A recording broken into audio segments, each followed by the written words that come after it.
Buenas tardes, muchachos. Buenas tardes, profe. Bueno, la última clase lo que vimos es cómo funciona una bobina, ¿sí? Aplicando la ley de Ampere encontramos lo siguiente. Si tenemos una bobina,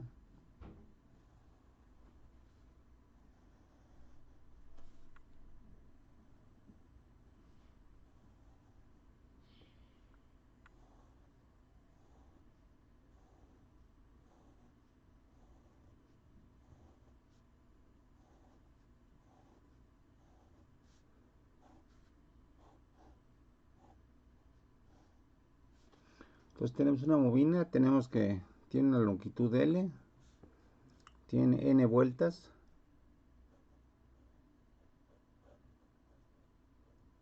¿sí? Y se está dando una corriente I. Entonces encontramos que el campo magnético que se forma en su interior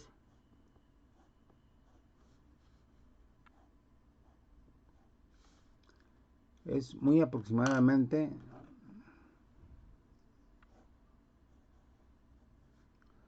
mu 0 N por I, donde N es el número de vueltas N que tiene por unidad de longitud. Entonces, pues para tener una idea vamos a ver de qué tamaño es el campo, ¿sí? Vamos a considerar que el campo de la Tierra, el que hace mover las brújulas, de acuerdo a la práctica que hicimos el miércoles, es aproximadamente 50 por 10 a la menos 6 teslas, ¿sí? Entonces vamos a ver, supongamos que metemos una corriente, para este caso, que metemos una corriente I de 10 amperes, ¿sí? Supongamos que la longitud sea de 20 centímetros, es decir, de 0.2 metros, y que el número de vueltas sea de 200 vueltas. Entonces, recordando que mu 0 tiene una magnitud de 4pi por 10 a la menos 7 kilogramos metros sobre coulomb cuadrado, ¿sí? En el sistema MKS, eh,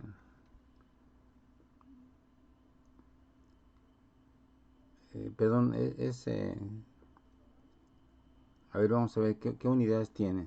Según esto, las unidades de mu 0, a ver, despejando, serían, a ver, si B es igual a mu 0 n por I, o sea que sería mu 0 por n entre L por I. Entonces, las unidades de mu 0 serían de teslas por metro entre newton por I. Entonces, según esto, serían teslas, metros, newtons, digo, perdón, un número de vueltas sería un número sin dimensiones, y la corriente que serían amperes. Entonces, estas serían las unidades de mu 0, metros, teslas entre amperes, ¿sí? Estas serían las unidades. Bueno, ok, pero la magnitud de mu 0 es 4pi por 10 a la menos 7 teslas metro sobre amper. Bueno, entonces, a ver, en base a estos datos, calculen cuál sería la magnitud del campo dentro de la bobina, aplicando esta fórmula. Ya tienen el valor de mu 0, ya tenemos, pueden calcular el valor de n minúscula y multiplicado por la corriente. Aquí están todos los datos. A ver, entonces 5 minutos para que hagan el cálculo del campo.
A ver, ¿alguno de ustedes ya tiene el valor?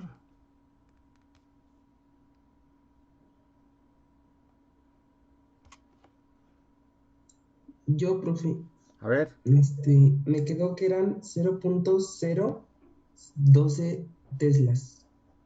0.012 Ajá. teslas.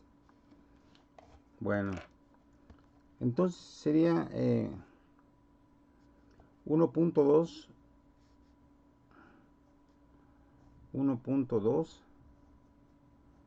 por 10 a la menos 2 teslas, ¿no? ¿Sí? 1.2 por 10 a la menos 2 teslas, de acuerdo a esto. Y entonces, si calculamos el campo de la bobina en términos del campo terrestre, pues encontramos que sería 1.2 por 10 a la menos 2 teslas entre, vamos a poner el valor del campo terrestre, que es 50 por 10 a la menos 6. Entonces esto sería 1.2 entre 50 entre 5, y aquí 5 es 10 por 10 a la menos 6, sería 10 a la menos 5, que pasaría arriba, sería por 10 a la menos 2 y por 10 a la 5, ¿sí? Y entonces vemos que el campo de la bobina en relación al campo terrestre, pues sería 1.2 entre 5. ¿Cuánto sería 1.2 entre 5?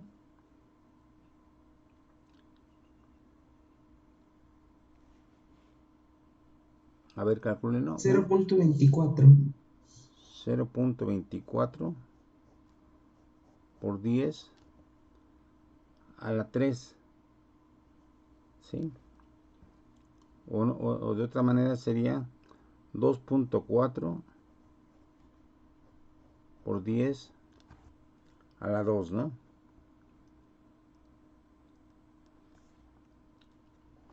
O sea, sería 240 veces mayor el campo que se genera en la bobina con respecto al campo magnético terrestre, ¿sí? Entonces, pues sería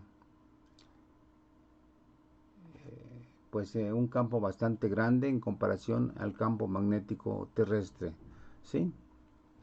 Bueno, entonces vean cómo con una corriente que no es demasiado grande, bueno, 10 amperes sí es un buen valor de la corriente, pero es usualmente la corriente que se usa en las casas para todos los aparatos, unas 10 amperes. Entonces con eso pueden crear campos que sean cientos de veces mayores que el campo magnético terrestre, ¿sí? Bueno, entonces recuerden una aplicación.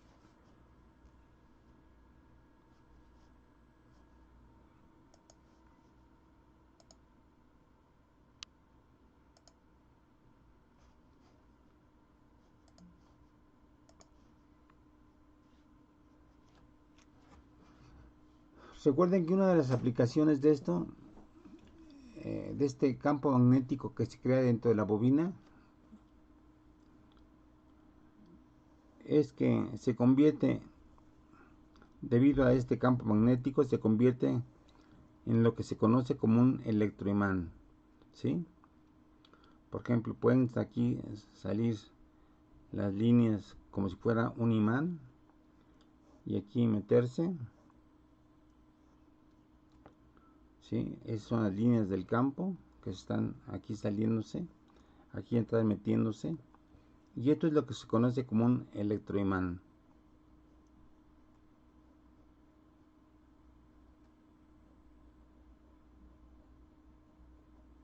¿sí? Desde luego que este electroimán, este imán que se genera con la corriente, pues tiene muchas aplicaciones, ¿sí?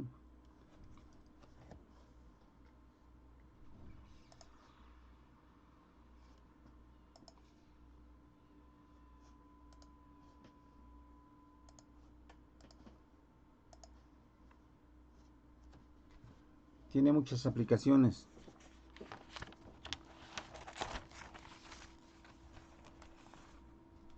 Por ejemplo, si ustedes tienen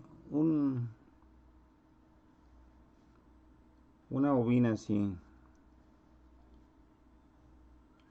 y ustedes tienen cerca de la bobina una barra de fierro, ¿sí? Entonces, en cuanto ustedes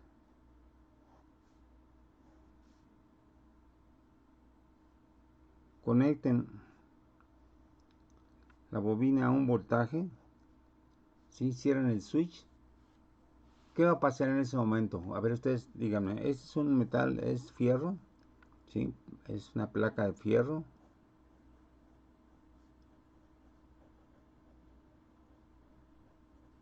¿sí? Entonces, ¿qué va a pasar en cuanto ustedes cierran el circuito? ¿Qué va a pasar con el comportamiento de la placa de fierro?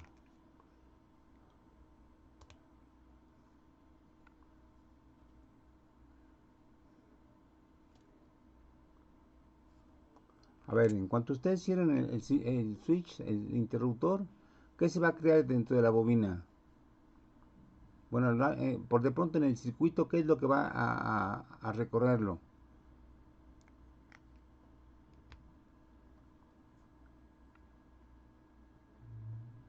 A ver, díganme.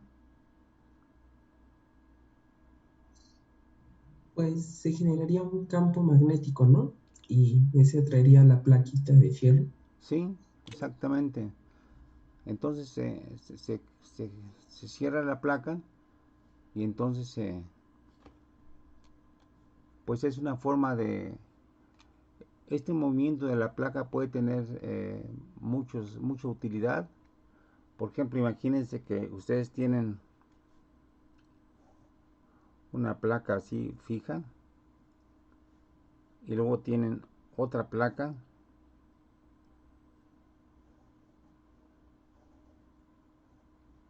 que puede moverse. Esta placa es fija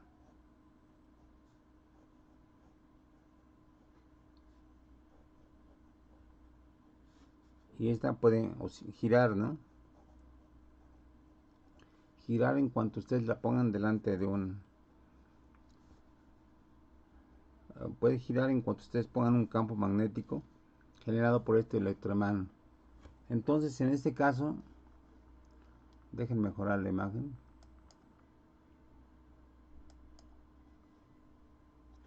¿Sí? Supongamos que esta plaquita está conectada a un circuito. ¿Sí?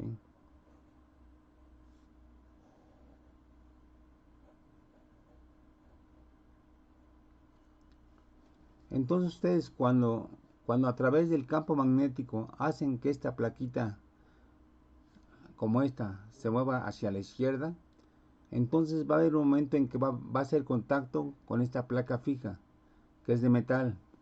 Y entonces al hacer contacto esta placa con esta placa, pues se va a cerrar un switch que va a hacer que se active una corriente a través de este circuito.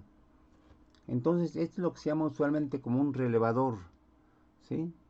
Un relevador que si ustedes ponen corriente en la bobina, abre, cierra un circuito para que pase corriente, ¿sí? Es una de las aplicaciones, eh, de tantas aplicaciones que hay de la bobina, ¿sí? También me imagino que han visto cómo cierran o abren las puertas de las casas con un interruptor, ¿no? Si han visto ese tipo de cerraduras, que ustedes abren o cierran ciertas puertas, ¿cómo explicarían eso?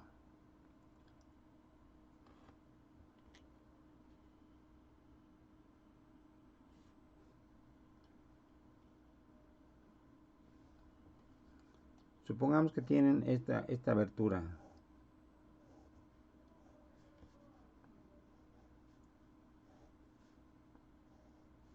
¿sí? Y ustedes tienen aquí adentro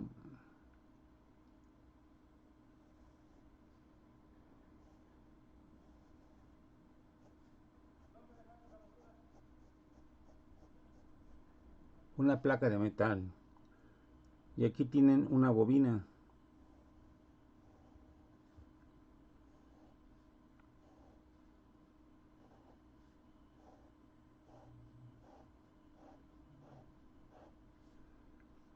Entonces, en cuanto ustedes pongan corriente a esta bobina,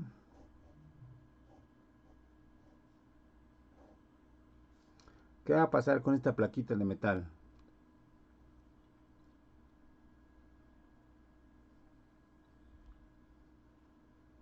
A ver, explíquenme.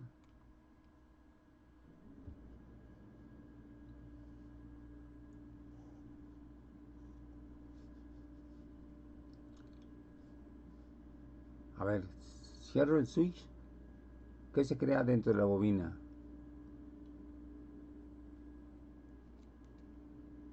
Por favor, díganmelo.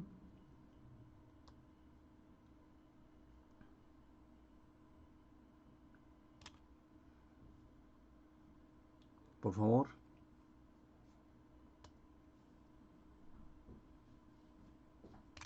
A ver, este es fierro, ¿sí?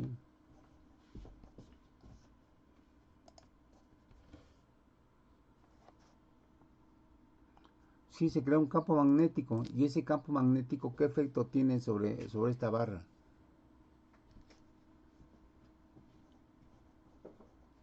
¿Qué efecto va a tener el campo magnético sobre esta barra? A ver, díganme, por favor.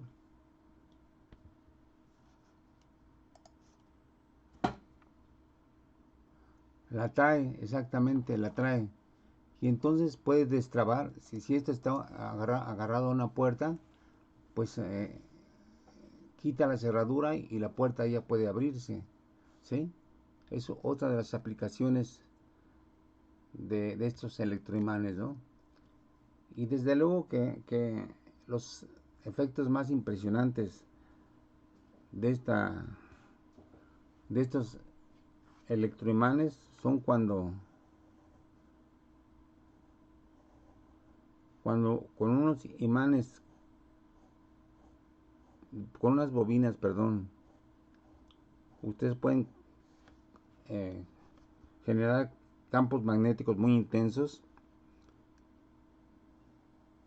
Pueden ustedes transportar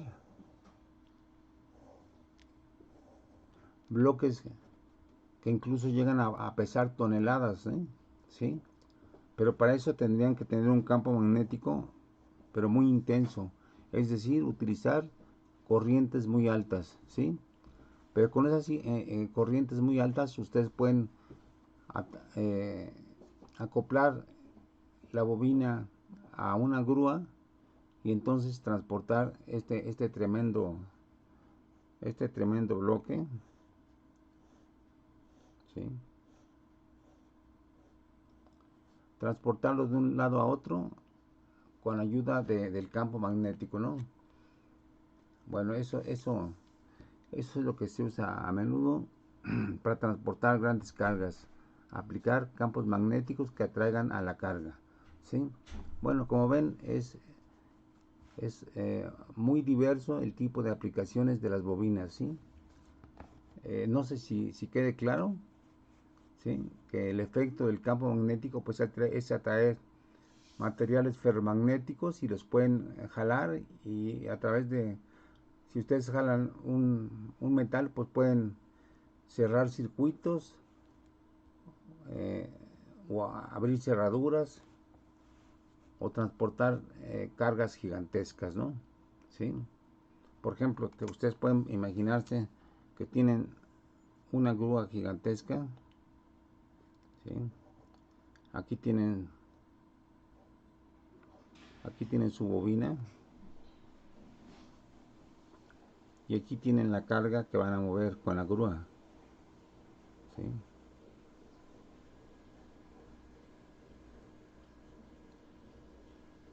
Bueno, pues es una cosa que se ve muy comúnmente en los puertos, ¿no?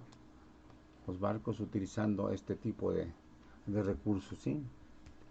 Bueno, ¿alguna pregunta al respecto?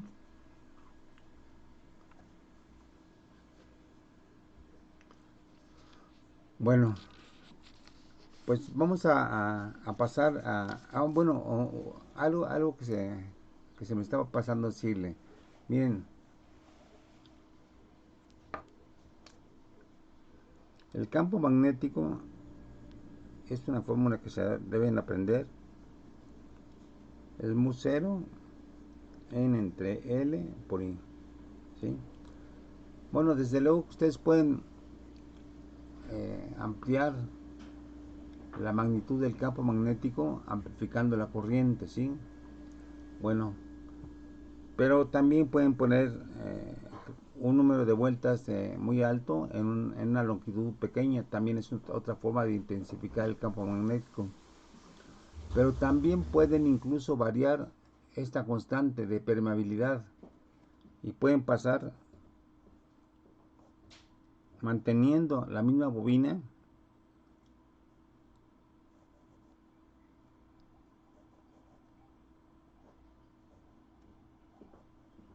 ¿sí? Fíjense ustedes cómo cambiaron de mu cero a mu, ¿sí? Y entonces el hecho es que hay materiales como la ferrita o como el fierro que tienen una mu bastante mayor que la mu cero, ¿sí? Entonces, si ustedes dentro de la bobina meten un núcleo de fierro, lo que logran es incrementar el valor del núcleo, de la permeabilidad del núcleo, lo cual hace que el campo magnético dentro de la bobina sea mucho mayor, ¿sí? Entonces es un recurso al que se acude muchas veces para intensificar el campo magnético. No solamente usar una bobina con un núcleo de aire o al vacío, sino meter dentro de la bobina una barra de metal o de ferrita, por ejemplo, ¿sí? Lo cual intensifica fuertemente los campos magnéticos, ¿sí? Es también un truco que se utiliza mucho para intensificar el campo magnético, conservando la geometría de la bobina, ¿sí? Entonces, esto es importante que tengan en cuenta, que cambiando el núcleo se intensifica el campo magnético, ¿sí? Bueno, ok. Vamos ahora a pasar a otro tema,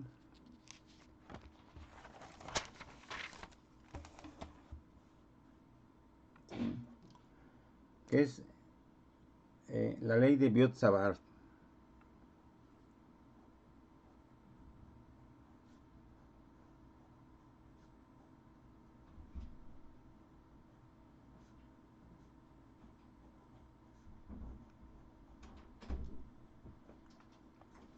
¿Sí?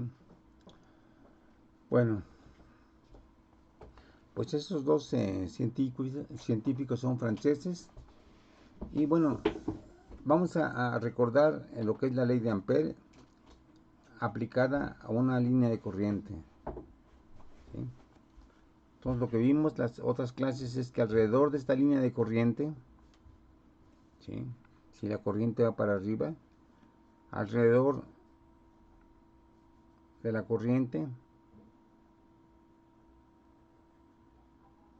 se crean líneas de campo magnético tangentes al círculo que rodea al alambre, ¿sí? Estas serán las líneas de campo magnético. Bueno, aquí lo que vimos es que aplicando la ley de Ampère, que nos dice que la integral de B punto dl igual a mu 0 por i cuando estamos en el vacío, ¿sí? Bueno, pues dada la simetría del problema, podemos entender que la integral de B dl, ya que dl es paralelo a B, y entonces esto se convierte, dado que B es constante en magnitud, lo sacamos de la integral, integramos solamente la diferencial de trayectoria, y entonces esto nos da pues B por 2 pi r, y esto sería igual a mu 0 por la corriente, y entonces encontramos muy fácilmente el campo, ¿sí? Mu 0 i entre 2 pi r.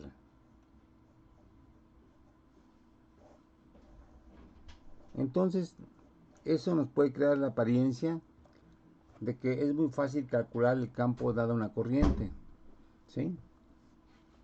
Aquí está la fórmula, ¿sí? Pero el hecho es que no todas las corrientes circulan siempre en cables rectilíneos, ¿sí? Bueno, por ejemplo, ¿qué ocurre cuando los cables de cobre, por ejemplo, que son muy dúctiles, que se pueden cambiar su forma, ¿sí? Son de este estilo y llevan una corriente. Entonces, si pensamos que el cable se puede descomponer en pequeños trozos de cable, pero cada uno lleva corriente, ¿sí? O sea, como si fuera un arreglo así, un trocito de cable, otro trocito,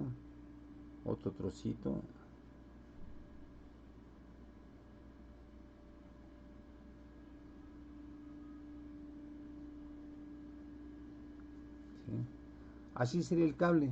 Bueno, el hecho es que como cada trocito de cable lleva una corriente, pues cada trocito de cable va a crear un campo magnético, excepto que fíjense, dada la configuración como está torcido el cable, pues no vamos a poder calcular el campo de una forma tan sencilla como en el anterior caso.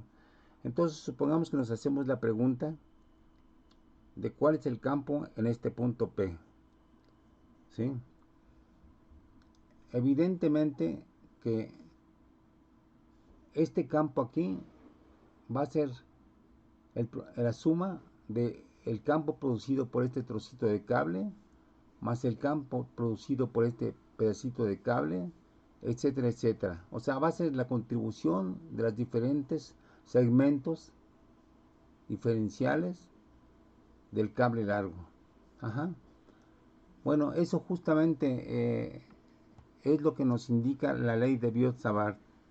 Es una ley muy importante y sí me gustaría que estuvieran presentes sus compañeros, porque ahorita veo que hay muy poca asistencia, tal vez porque sea viernes. Entonces vamos a ver con mucho detalle cómo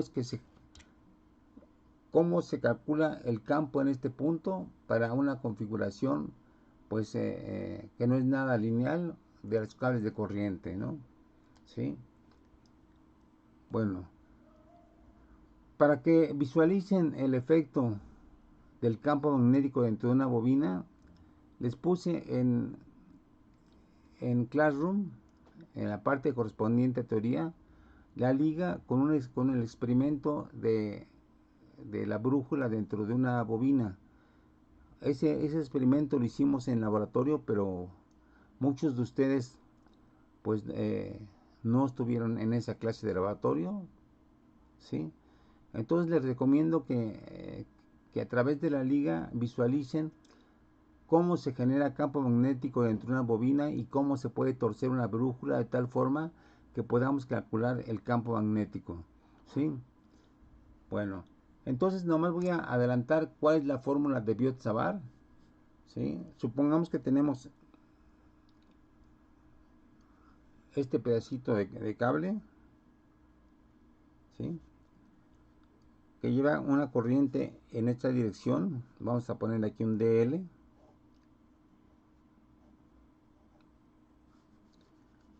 Es un vector de longitud DL. Y de aquí hasta el punto P vamos a poner un vector de posición R.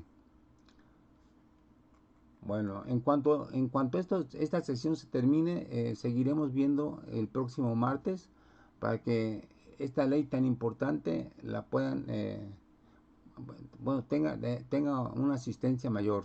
Entonces, por de pronto, ahorita nomás voy a decir cuál es la fórmula de Biot-Savart.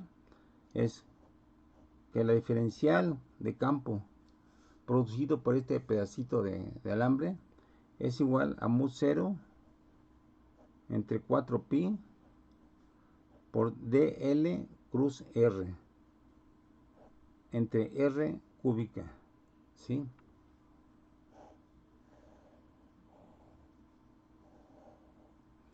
Entonces, esta es la diferencial de campo magnético que crea este pedacito. Y evidentemente que el campo total pues sería la integral de dB a lo largo de toda la trayectoria, que vamos a llamar gamma, a toda la trayectoria, ¿sí? Entonces, este sería el campo para este tipo de configuraciones tan caprichosas, ¿sí? Bueno, esto lo vamos a ver el próximo martes con todo detalle. Ahorita no quisiera seguir porque se perderían de esta explicación sus compañeros que están ausentes, ¿no? Hoy veo que solamente son como 6 alumnos y entonces pues vamos a dejarlo aquí. Pero vamos a explicar rápidamente qué es DL. DL es este vector que es paralelo a este segmento de cable. R es un vector que va del segmento al punto P, ¿sí? Y bueno, todo lo demás, perdón, es mu 0 por I, ¿sí? Entonces, pues lo que notamos aquí es que si el campo vectorial es dl cruz r, pues entonces el vector de campo magnético va a ser perpendicular a dl y perpendicular a r. Entonces, ese, esta diferencial de campo debe cumplir esa condición, que sea perpendicular a dl y también perpendicular a r. Ajá. Así es la regla del producto vectorial, ¿no? Bueno, muchachos, pues aquí le dejamos y nos vemos el próximo martes cuando haya más asistencia y podamos ver con mucho detalle las aplicaciones de esta fórmula, en particular para visualizar cómo es que una bobina, eh, debido a sus múltiples espiras, genera un campo magnético muy intenso a partir de esta fórmula. No sé si hay alguna pregunta.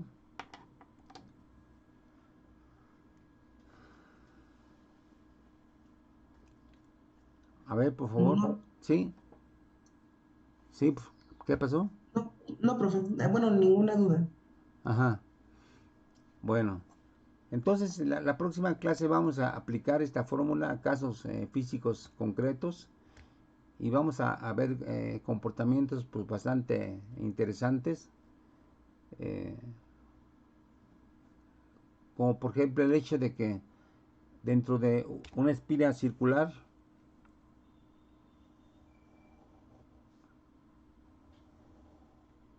como las que componen las espiras de las bobinas, ¿sí? Como dentro de una espira circular, si hay una cierta corriente, se crea en su eje un campo magnético,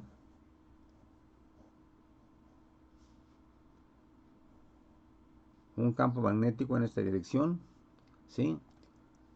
Pero que tiene la particularidad de ser una línea recta. Entonces, uno puede intuir que entonces el campo magnético que se produce en una espira